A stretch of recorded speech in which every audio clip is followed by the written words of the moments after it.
Well, hello, hi, how are you? Welcome on in to another podcast by George. A special time, a special show, a special intro that you saw. There's a weather alert. We need to be on guard. We need to be watching out tomorrow because things could get bad. Whether or not they're going to be as bad as they were last Friday in this part of the country isn't determined yet. But we got to pay attention, folks. And we got the guy on the show that knows. I'll have to have him on here because he has the bona fides, folks.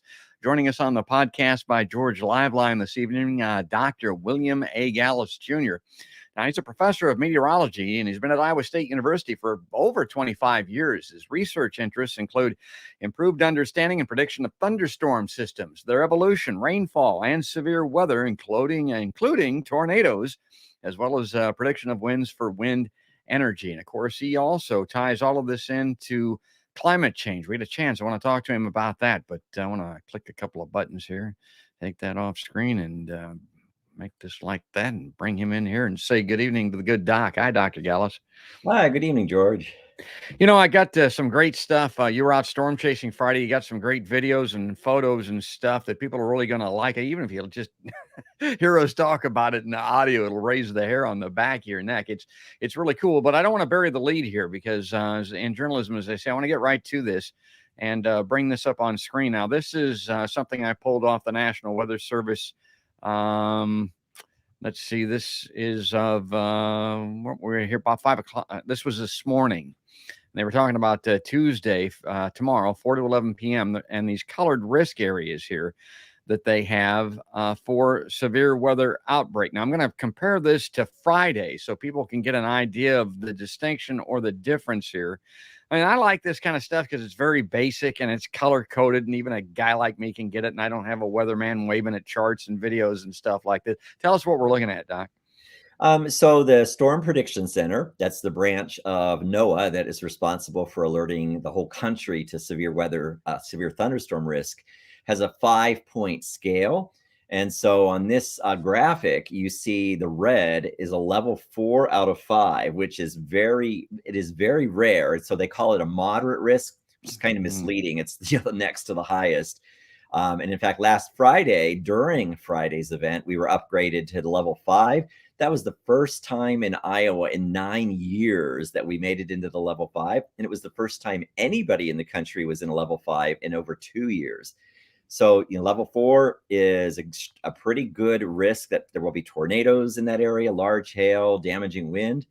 When you get to level 3, which includes Des Moines, that is considered enhanced risk. That's also means there's a pretty good chance, not quite as high as in region 4, but even in zone 2 and zone 1, which includes more of the state, they believe there is some risk, probably more of hail and 60 or 70 mile an hour winds, but there still could be a tornado even in those zones. All right, just for purposes here, let's bring the screen. This is what the doc was talking about. This was the storm threat graphic Friday. You can see the color difference here, this purplish color. I mean, I'm a color code guy. I'm telling you, red I know is not good, but you see something like white or purple or whatever, this is really bad. Here's a 5. You can see the arrow on screen here pointing at this. The timing was from 1 to 8 p.m., so they were dialing this in. You can see in the top right, I've circled the fact that this was at 12:42 p.m., so they were pretty much dialed in this thing at that point. And you can see the risk down below in the 5 area. Now, I know you look at a lot more sophisticated maps and stuff like that, but when you see something like this, Doc, this has got to raise your eyebrows because this has been like the first time, would you say 9 years, a long time since they've seen this. Right, in Iowa, it had been about 9 years since we had a high risk. And like I said, nowhere in the country has had one for over 2 years. And it was as predicted, as advertised, as the guys at the horse track say. You can see right here that 5, that area, and that's where you ended up, and that's where you saw what you saw, right where that number 5 is almost. Right. Yeah, maybe over kind of near the border of the red and the pink or purple, but we were near the start of the event. There were a lot more tornadoes in the pink area and crossing the river as you went into the evening. Well, I'm going to show some of that as we get to it here, but I just want to, everybody says that forecasting isn't any good. It isn't very accurate. Well, this was at 12:42 p.m. and they were forecasting this with a great deal of accuracy. You got to feel good about this when you see it, Doc, because this is spot on. we talked about that on our chase. We said, sometimes it's easy to find fault with the Storm Prediction Center outlooks, but I said they did a perfect job. And I know here, in central Iowa, Ames was in the orange area, and I was bumping into people yesterday in their 70s who had said they had never been in such a scary, loud hailstorm Yes. like what Ames had. They said the hail was coming like bullets sideways because of the wind. So there was a good bit of hail damage in parts of Ames. I wanted to talk to you about hail because I see reports of 1 inch hail. That's big. 2 inch hail. That's really big. 3 inch hail. It even gets larger than that at times. And I'm always thinking, well, this is going to kill people. I mean, if you get hit on the head with that, we're talking about something the size of a baseball and the head falling from the sky that's as hard as a rock. But you don't you don't see very many hail fatalities, and you also don't see livestock killed very often. Maybe they're in confinement or something like that. But I'm always kind of surprised that there isn't more damage from hail like we had. Hail, in terms of damage, dollar damage, I think Yeah. hail is actually the most destructive part of severe thunderstorms. But you are right. We were joking a little while ago. I think the reason people are not usually killed by hail is luckily it tends to get worse. You start out with the golf balls, and then it gets to the tennis balls. And most people don't want to be hit on the head by a golf ball. So they're already inside or under a car or somewhere for shelter by the time the really huge hail would hit. Uh, There have been people killed, though, by hail. I know when I went to grad school at Colorado State, Fort Collins was actually famous. I think at the time it was the only city in the country that had had somebody killed by a hailstone back in the mid 80s, a baby. I think the mother was with their baby at a park in town and was running for shelter, and a hailstone hit the baby. well, here's the other thing. I always heard that a safe place to be in a lightning storm was in a car, that it would dissipate the lightning. You had the rubber tires underneath you or what. When I was living in Fort Dodge back in the 90s, there was a guy killed in a car Oh, by yeah. lightning right on the road. I mean, nothing is a failsafe. Right. I heard car, you have to have your windows closed, number one. And if you're touching something metal in the car, I think you can still get the shock from the lightning. And there was a lot of that as well. And I mentioned I didn't want to bury the lead. I also want to put these up on screen that are good enough to watch. And Halo, okay, so not hanging. Not tell me, Doc, is Ames going to get anything bad? Just curious. Tomorrow.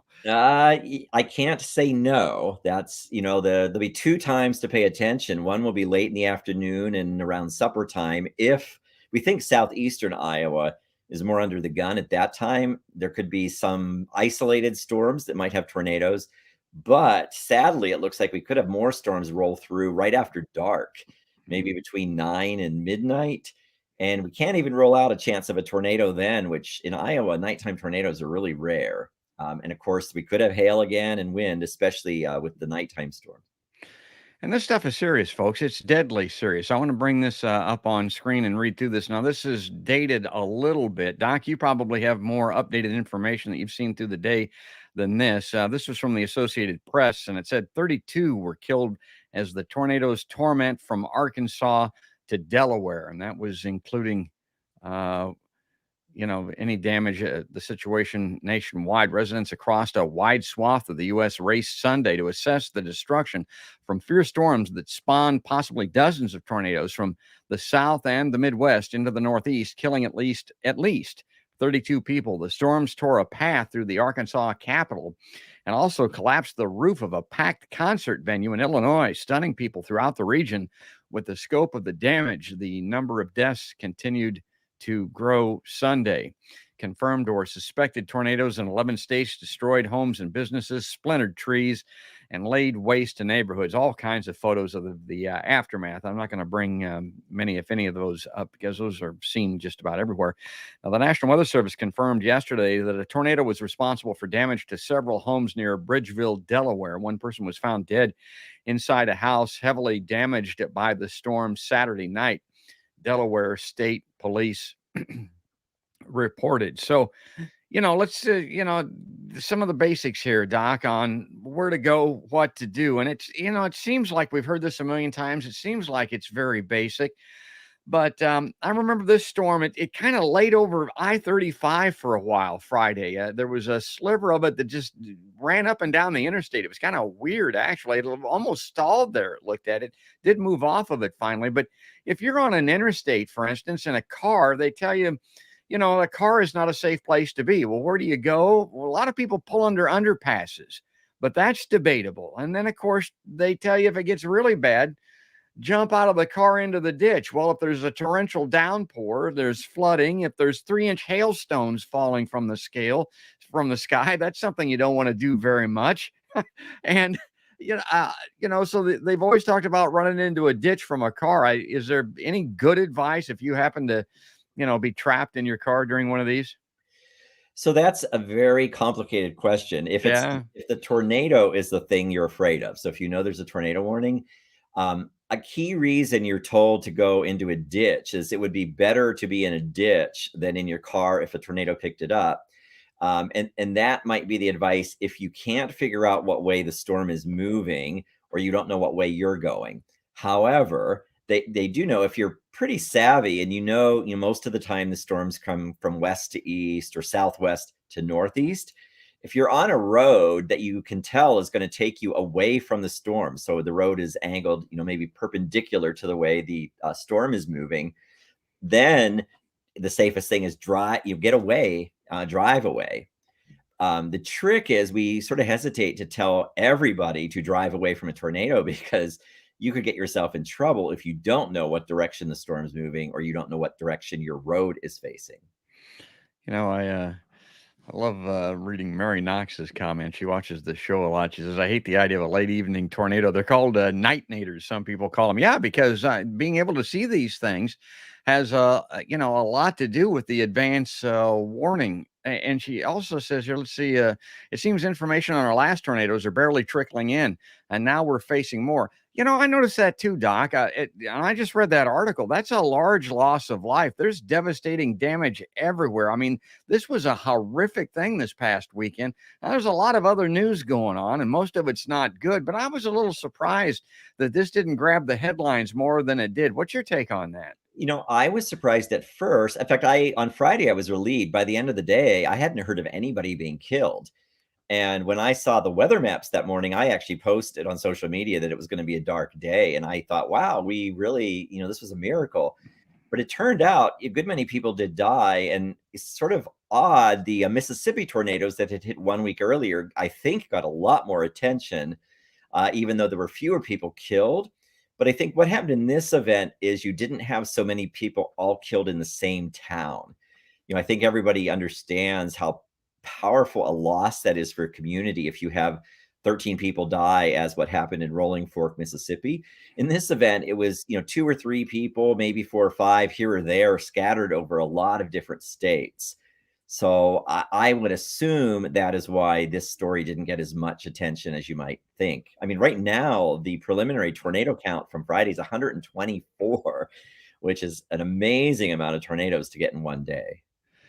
Yeah, and I've got some fast facts I want to bring up because I look at that kind of reporting those statistics and think, man, this is unprecedented. This is historic. Things are getting really weird and scary out there. But there have been some very bad tornado outbreaks in the past. Before I forget, what about that overpass thing? That's becoming more common than ever. I see more I think they're trying to get in and out of the hail, possibly, but a lot of people are getting under these underpasses. And then, of course, if you see a tornado coming, people get out of their cars and try to run up underneath these things. What do you think about that? Right. So it's about the worst thing you can do if a tornado is coming, because the underpasses are typically raised above the ground and the very strongest winds are going to be hitting a little bit higher than the ground. And so an underpass is going to act like a wind tunnel. You're almost guaranteeing that you're going to be sucked right out and severely injured or killed if you do this under an underpass for a tornado. I know people are tempted more to do that for hail, and hail, of course, yeah, it will protect your car, but no one should be going under an underpass because you're blocking the highway. So you're forcing other people to be sitting ducks and to be trapped. And you're probably creating a situation where there could be an accident. So it's not a good thing to do. Yeah, and I tell people that all the time. Winter storms and whiteouts and that type of thing don't stop on the traveled portion of the roadway ever, regardless of any circumstance. That's what creates these chain reaction accidents that can be as bad as the storm itself. Keep moving if you possibly can. You feel like you just can't go on. Make sure you're off the road, because if you're not, I mean, that's what can happen for sure. Let's talk about in the home. Now, again, people think that they've heard this stuff all the time, but a lot of people are killed by these storms in their homes. They're not going to the proper place in their homes. They're not protecting themselves properly. And there's kind of a novel idea that I kind of like, because I got hockey helmets at home. Doc, tell us what they're telling people now if you're at home or running into a building to protect yourself. So I think, way back when we had an F5 tornado hit metropolitan Oklahoma City in 1999 is when they discovered that a lot of the people who died, it was due to head injuries, and it began to be suggested that maybe a helmet would be a good idea. And I was recently at a conference where James Spann, who's a very famous TV broadcaster down in Birmingham, Alabama, he looked into the what we call the super outbreak, which happened 12 years ago in April, where there were, I think, 199 tornadoes in one day. He found a lot of the people that died could have survived if they had a helmet on. And he said not once did he say that when he was on the air for like 8 straight hours. And he says he feels like he has blood on his hands. This really is something that can save your life. If you have a bicycle helmet, a motorcycle helmet, a hockey helmet, and you hear the sirens going, really, when you run to your basement, if you're lucky enough to have one, or if you go into an interior closet or an interior bathroom, put the helmet on. I think if you hear some of the stories of people talking about being hit by the tornadoes already just during the last few weeks, I heard a story of a woman in Eastern Iowa. Their home was destroyed. She was sucked out the kitchen window and only broke her knee. But imagine if a tornado's doing that, you'd want something on your head, I think. I mean, so when your head slams into something or you're getting hit by flying debris, you'd stand a much better chance of having less of an injury or being killed. Yeah, think like a hockey player. I mean, we all wear helmets for that reason. I mean, your noggin's basically an egg, folks. If you get hit with debris in your arm, you'll break your arm maybe in two, but it will recover. If that happens to your head and it gets broken in two, you're probably dead. I mean, that's what happens. And a lot of people have helmets. You think about snowmobiles and motorcycles, and there's helmets in a lot of American households, folks. And if you'll wear one rolling down the road on your Harley, in front of God and everybody, I mean, why would you feel foolish or silly to put one on at home with tornado sirens going off everywhere? I think it's a good idea. If it happens to me, I'm going to go and look through my hockey gear and get a helmet for my wife and I. Why not? Right. I know where my bike helmet is, and so that's what I'd be grabbing. Yeah, bike helmet, sure. Yeah, like a bicycle helmet. If you think of it in that context, there's millions of homes that have a helmet of some type inside of them. Okay. And what about in the home? What corner? I mean, that's the thing that comes up all the time. Right. There are, unfortunately, a lot of bad pieces of advice that used to be given out, say 50, 60 years ago. I mean, I grew up hearing go to the southwest corner, and the logic was, since that's the first corner of your basement that would likely be hit by the tornado, there's less debris to hit you. Well, the winds in a tornado are swirling, and they actually discovered that the winds might take a lot of your house's debris and actually shove them into that corner. So there is no such thing as a corner. Likewise, they used to tell people to open the window to equalize the pressure. That is just asking to destroy your house even more. Homes naturally leak air fast enough that the pressure changes. You don't need to open the window. So instead, you want to get basically as far away from the outside as you can. So if you picture your house, that means you never want to be up on like the upstairs part. If you have a 2-story house or a 3-story, do not want to be up there. Get as low as you can. If you have a basement, that's why the basement is ideal. And in the middle of the house. And you want to have as many walls or big objects between you and the outside as possible. So if you don't have a basement, that's why people are often told go into an interior closet, an interior bathroom, or an interior hallway, because the tornado will destroy your house, from the outside in. And hopefully by the time it starts to, attack the walls that are left inside, it's moving on past your house. And oftentimes we see the only thing left of a house is like the closet that was in the middle or the bathroom. So people who take shelter there typically survive tornadoes. Yeah, let's hope, and let's hope that that's left. And the one thing that won't be left, and I got to say this for my mobile home owning friends, because there was a period of time I lived in one when I got out of college in the late '70s. The conventional home mortgage rate was 17%. You couldn't buy a home, so I got a mobile home, and I was running out of that thing. It seemed like in the summertime every couple of weeks because of storms that were approaching. If you're in a mobile home and a tornado warning goes off for your community in your area, you're best to be out of there. Kind of like the car in the ditch scenario. That mobile home is no place to be at all, right, Doc? Right. Mobile homes can actually be rolled over, killing you at like the weakest kind of tornado there is. So yeah, I've often thought if I was in a mobile home, have a friend find out that somebody if they have a normal house, constructed house, or better yet, a basement or a shelter, make an arrangement. And it's interesting. I think here in Iowa, we're so used to having tornadoes that most people I know who are in mobile homes, they do say, yeah, my neighbors up the street said I can run to their house anytime I need to use the shelter, which is a really good strategy because you do not want to be in a mobile home when a tornado hits.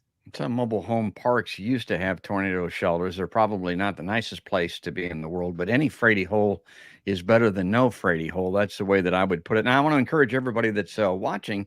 Got a question for the doc on your area, your town. I'll bring this up on screen again. This is what they're saying tomorrow, and we tend to focus on the red area. But if you're in the 3 area, you're also at risk. And 2 and 1 are the question, right, Doc? Right.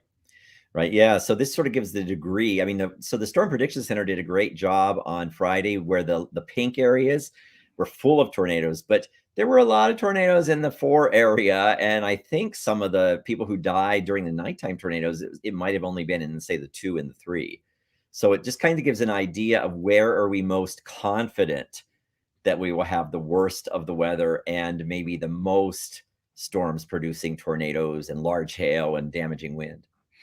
All right, good. And I talk about burying the lead. Now, I want to get to it because Dr. Gallus not only is an instructor of meteorology, he does a little storm chasing as well. And it's kind of like fishing. I tried it. I did a little bit of it when I was covering the news. I never had any luck. I never encountered one. I tried.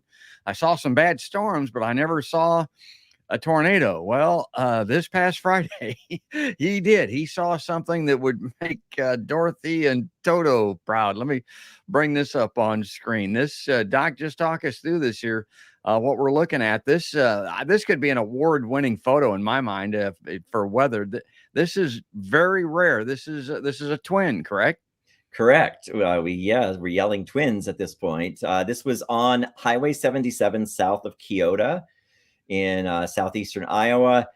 There had been a large tornado in the distance. It was the original tornado. It touched down just northeast of Ottumwa. And so we pulled off here on the road to watch it. And as it was getting fuzzier, harder to tell if it was a tornado or rain, suddenly a new funnel formed and instantly became a violent tornado just to its right. So in this picture, that is the tornado you see off to the right. And while we were watching that with our jaws open, it formed so quickly and developed this very beautiful lower area of white cloud you see there. That's called a wall cloud.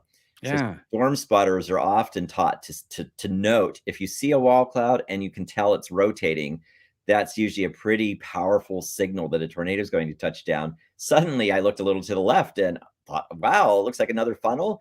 And in almost the blink of an eye, you could see all the dirt and debris being kicked up, and it became a tornado. So this really started as 2 twins, and then one of the twins was old and passed away, and then a new one touched down, so it was twins again. Well, I've got, as the folks say, I've got the videotape. Let me bring this up on screen now and talk us through what we're seeing here.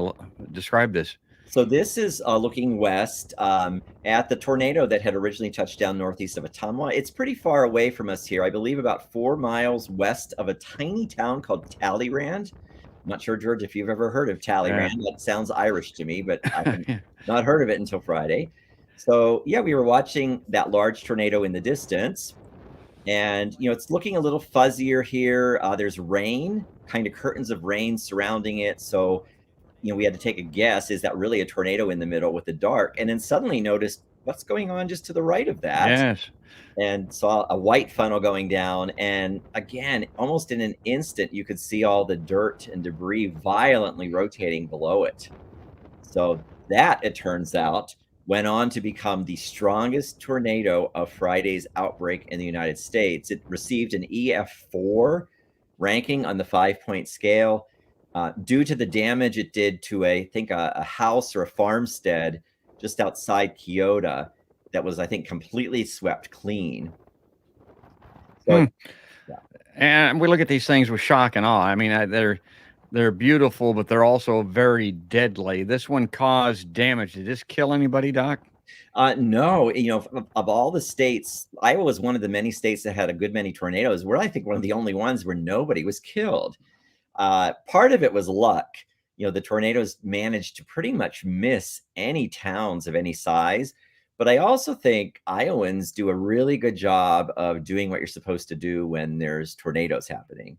So Tell me what we're looking at here, because So or did you even know? Because I look at this and I go, okay, what is this thing doing on the right? And then what about the dark area that you were first focusing on? What's happening over there? But these lighter colored clouds that are coming out of this thing on the right, this is weird. What's going on?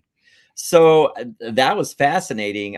When the tornado on the right touched down, it didn't really have much of a wall cloud. And suddenly these horizontal packets of cloud formed. And Yeah. it was astonishing. In like 30 seconds to a minute, it forms a very, we call it a laminar wall cloud, a very smooth circular cloud. Somebody told me it looks like the tornadoes fall coming out of a dress, a beautiful white lady's dress. And yeah, that's because the storm at that point is very strong, and it's actually sucking in some of the cooler air that's really humid from the rain. So in this case, the rain is off toward the horizon. When it does that, as soon as it lifts that really humid, cold air, it forms cloud right away. And that wall cloud in this tornado rotated faster than any storm I've seen and chasing for 36 years. Wow. But And looking at this, or at least this is what I would suspicion. This is a bad one. That looks powerful to me. That looks very strong. yes, and in my video, I was trying to be professional and not say much, but at times I couldn't help it. And at one point around here, I actually do say that looks like violent motion to me. And it That's probably was breathtaking. Yeah. EF3 or EF4 at this point. And of course, it was mesmerizing to watch this. I mean, it's sort of this strange, beautiful kind of power. And then meanwhile, I'm starting to notice off to the left at this point that there's a little dark funnel, hanging from the sky. And so I watched it a while, and pretty quickly it forms another tornado. So you'll see here in a moment, I will have to shift the camera. That looks like a nuclear bomb blast, mushroom cloud kind of a thing. I mean, that really is. That is a breathtaking video. I mean, okay, so here we go. Now we're looking off to the left, and you're seeing this, and the camera's kind of like, yeah, you want to go back? Wait a minute, what is that? So just to the left of that power pole. So then I walk over to try to get the power pole out of the way. Yeah. So yeah, you can now see the thinner tornado to the left. That one didn't seem like it moved a whole lot. It was alive for a few minutes.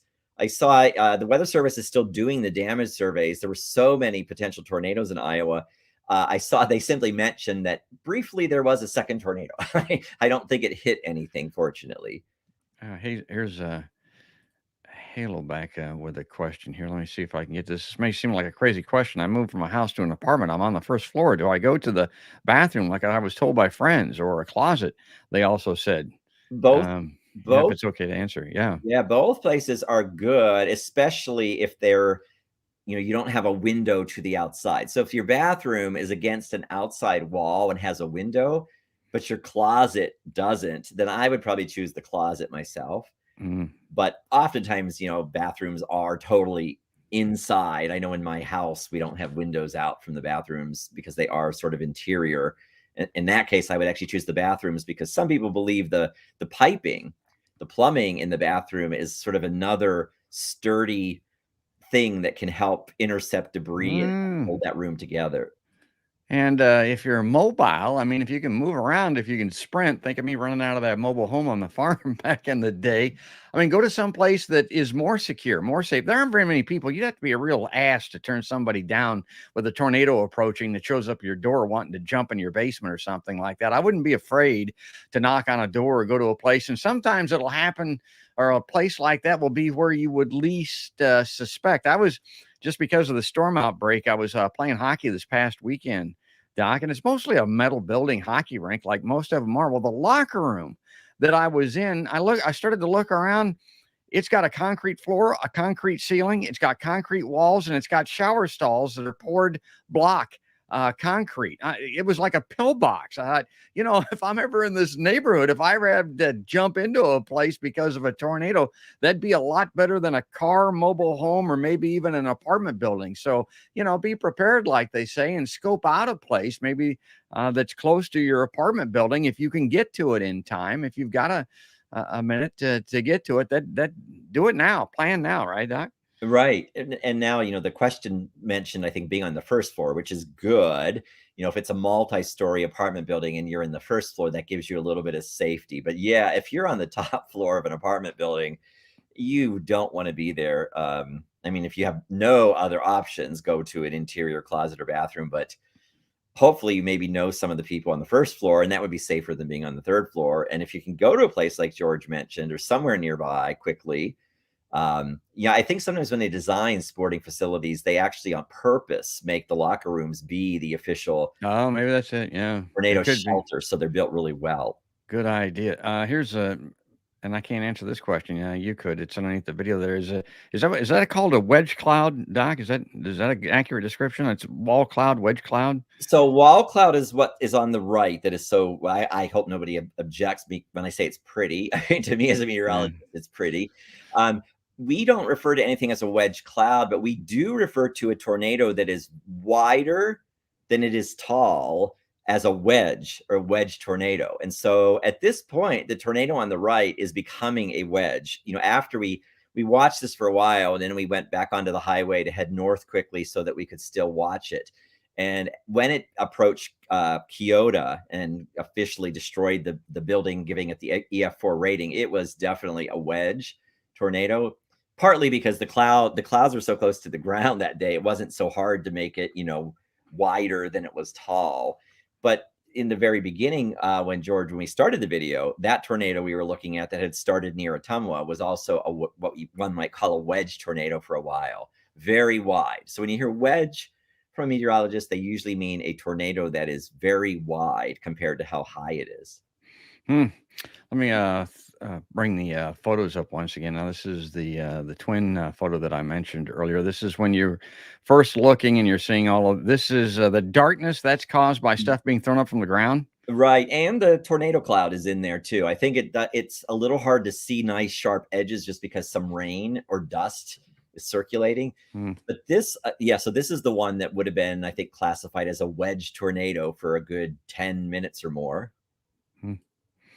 And then this is the little boy, right? Yeah, the little boy, which I think someone told me looks very much like the Wizard of Oz tornado. Yeah, that's very traditional looking. Now, can you make an assumption here compared to the big boy that we saw, just because it's more narrow and doesn't occupy as would that mean that it's weaker, or you can't make that assumption? No, you really can't make that assumption.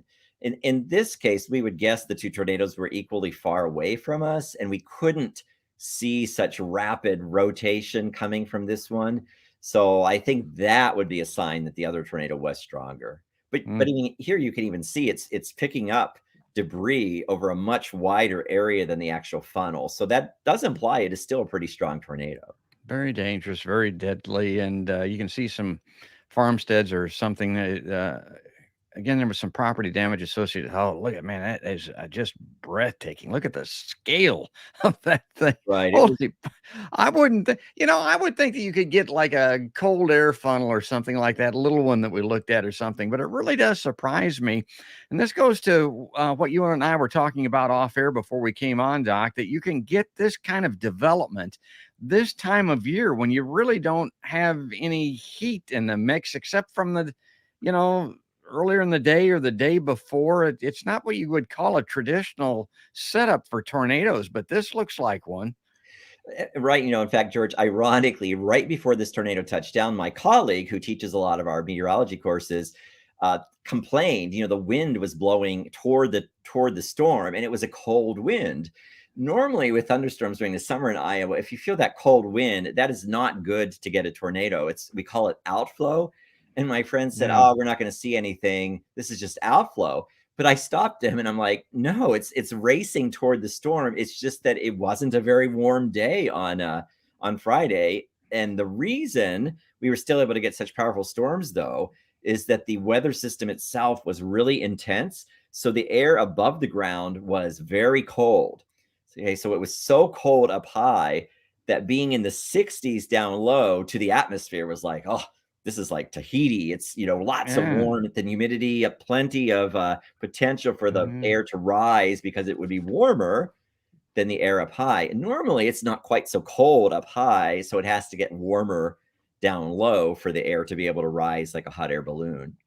What about all the high surface winds that we've been having recently? What role do they play in the development of storms like this? I'm thinking about the derecho even a few years back. I think it was very windy, surface winds the day or two before that. Is the wind playing a role in the development of these storms? So I would say, yes. If you notice the wind on a day where storms are possible, that's typically a bad sign that there Yeah. could be severe weather. Because what it does mean is that the larger weather system is very powerful to give you that kind of strong wind.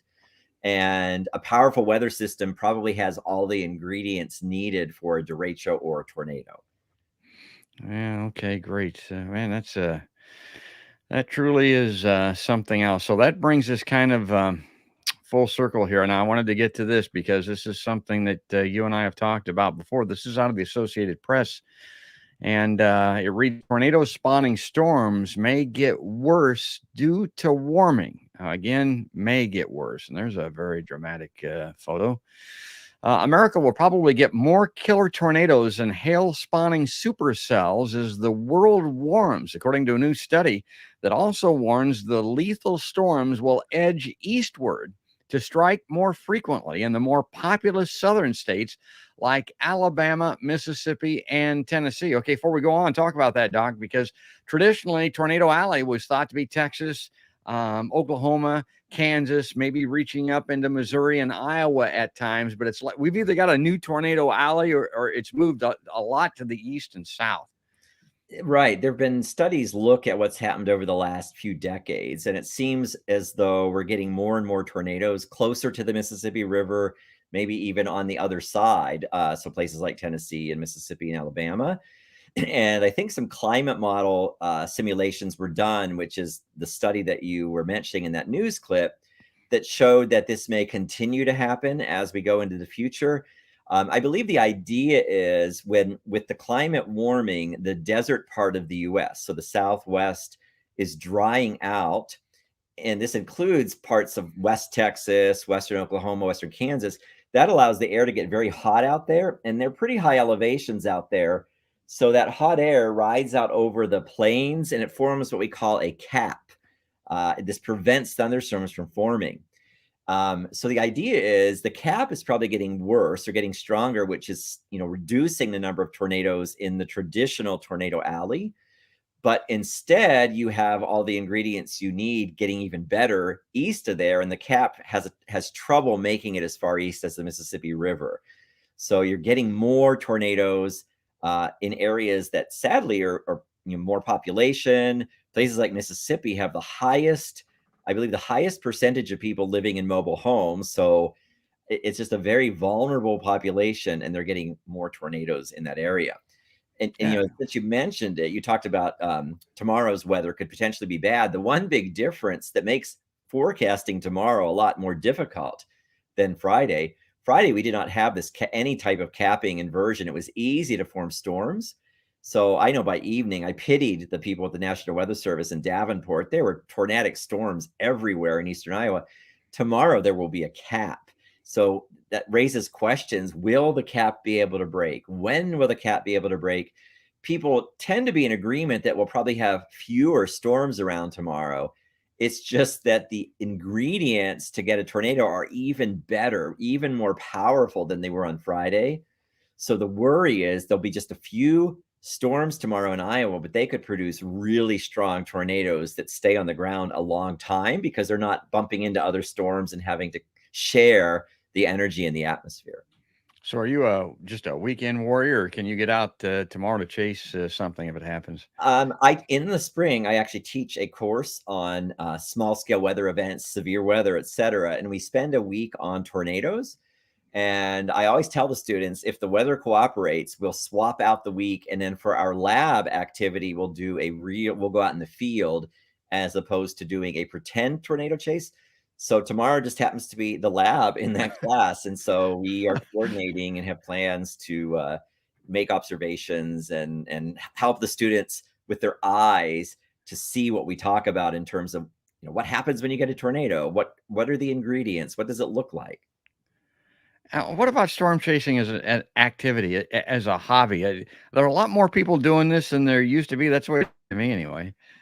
Yes, there are. The original movie Twister is actually Yeah. everybody's pretty sure that is what did it. Ah, So the big spike was from like the mid 90s into the 2000s. And I think it leveled off after that. But I mean, you're probably aware they're making a sequel yeah, I heard that. called Twisters, which will come out next year. So on the one hand, I think we're happy when the public gets to see, why we are excited about what we do with severe weather research. But on the other hand, it'd probably make the situation much worse for too many people out there trying to observe the storms.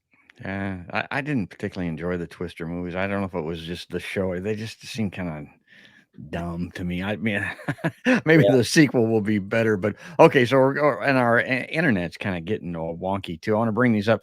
These are what I call fast facts, Doc. They're going to come between us here, and you can comment on these. 1925's tri-state tornado is considered the deadliest in U.S. history. It killed 700. Now, that may have to do with the fact that it was 1925. My God, if you can think about that, people didn't have weather radios. They didn't have radios, no television. I mean, people living on dirt roads, isolated in rural areas and that type of thing. And that probably had something to do with the death count. But 1925 was a bad one. Is that something you teach about or come across in the annals of weather history? We're all aware of that one. In fact, people sometimes wonder, was it real? I think we're learning now that tornadoes that used to be thought of as one long tornado probably were from cyclic storms. So you had one tornado briefly lifts, another one touches down, just like we saw in Iowa on Friday. Yeah. But you are right. The stories come out. Nobody knew that the tornadoes were coming in 1925, even though town after small city were being destroyed. The next town in line didn't really know. And I think they said the newspaper forecast that morning said something like a chance of a shower today. Yeah, and maybe they had telegraph lines, but of course they probably would have went down too. So here's the next one. Widest recorded tornado struck on May 31st, 2013. The EF5 El Reno, Oklahoma tornado reached a width of about 2.6 miles. So anything inside of that 2.6 miles in a F5 tornado, that's about as bad as it can get, Doc. Yeah, and sadly, that's the tornado that killed several storm chasers because it was this chaotic, huge tornado on the ground, and it changed its direction. It suddenly sped up how fast it was moving. So yeah, it was a highly unusual event, but it was extremely wide. Yeah, And I used to it. Yeah, go ahead. and what you mentioned EF5. So the Yeah. ironic thing is they went back and re-rated it as EF3 because the scale was supposed to be based on damage. It was an area with just some farms around, and they couldn't find anything that would have been built to withstand anything more than an EF3. So you can't really know. But people thought it should be rated EF5 because one of the research weather radars, portable radars, was out there and measured EF5. I think measured over 300-mile-per-hour winds. So this is kind of a controversial area in my field. Do we stick to the way we've always done things, which is we guess the wind speed based on the damage, or can we start using new technology like radar estimates? And quickly explain the EF. So there had been a scale called the Fujita scale, but people began to realize that the instructions on how to assign a rating were sort of vague. So I think it was the year before Parkersburg, Iowa got hit. A new scale was created, the EF scale, that has a much more scientific way. It has a huge chart called damage indicators. If you see a mobile home, okay, and this is what it looks like, the wind probably didn't have to be more than 70 miles an hour. This would be an EF0. So it tries to make sure that no matter who is doing the survey around the country, people are all on the same page and kind of assigning the same type of rating based on the damage and how well built the structure was. Yeah, these towns are going down in the annals of infamy into history, basically. Parkersburg will always be connected with that. Very few people talked about Parkersburg. Every time it comes up now, you think of that. I knew a guy that had relatives there. He can tell stories, again, make the hair stand up on the back of your neck. When I was a kid, they used to talk about Belmont, Iowa. I think that was an F5 back then. Manson, Iowa also had a very bad one, but these towns are unfortunately becoming known for this. The worst tornado outbreak on record, folks.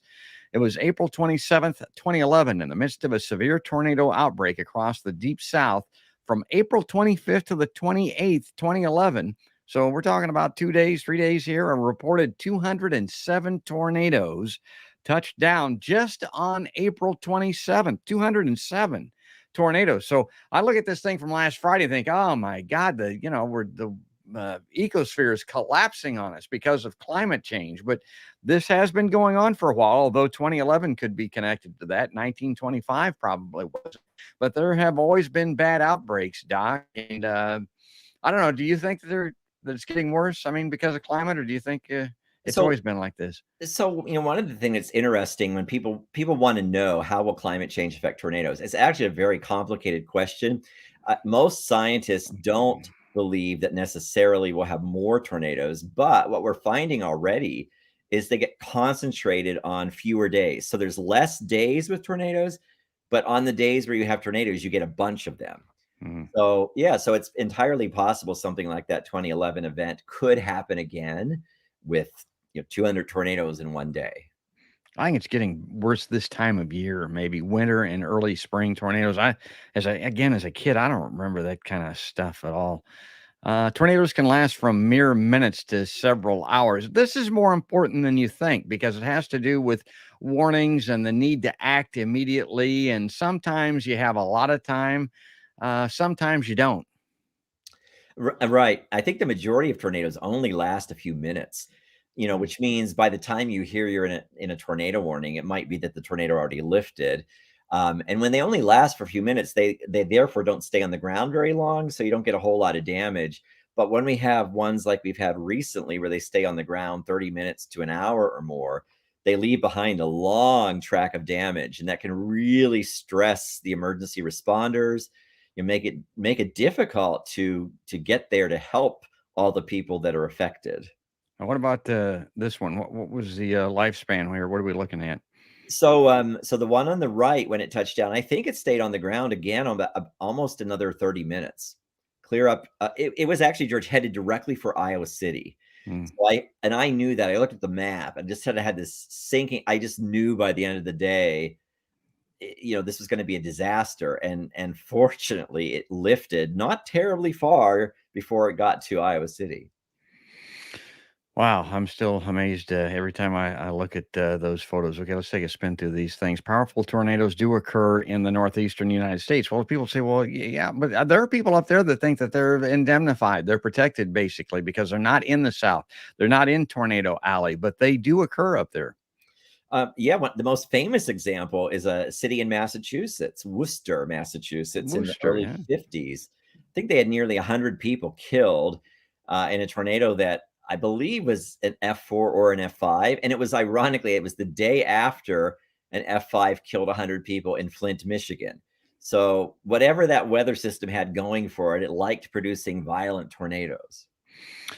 And I don't know. I've kind of told everybody there's some rules of thumb, but there's no absolute. Some people believe that they used to say, well, Des Moines for instance, was always going to be protected because tornadoes never struck the confluence of two or rivers or three rivers or whatever. That it just that ain't true.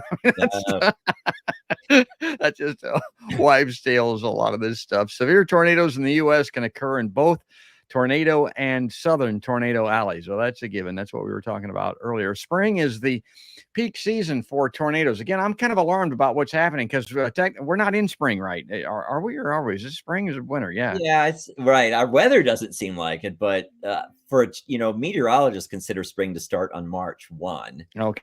And of course, astronomers and the calendar, says it starts March 21. But yeah, spring is the peak, but it's rare for Iowa to be getting big tornadoes in March. I mean, last year we had a winter set Yes. in early March, which was really unusual. In Iowa, normally our worst part of the year for getting big tornadoes is the very end of May and the first half of June.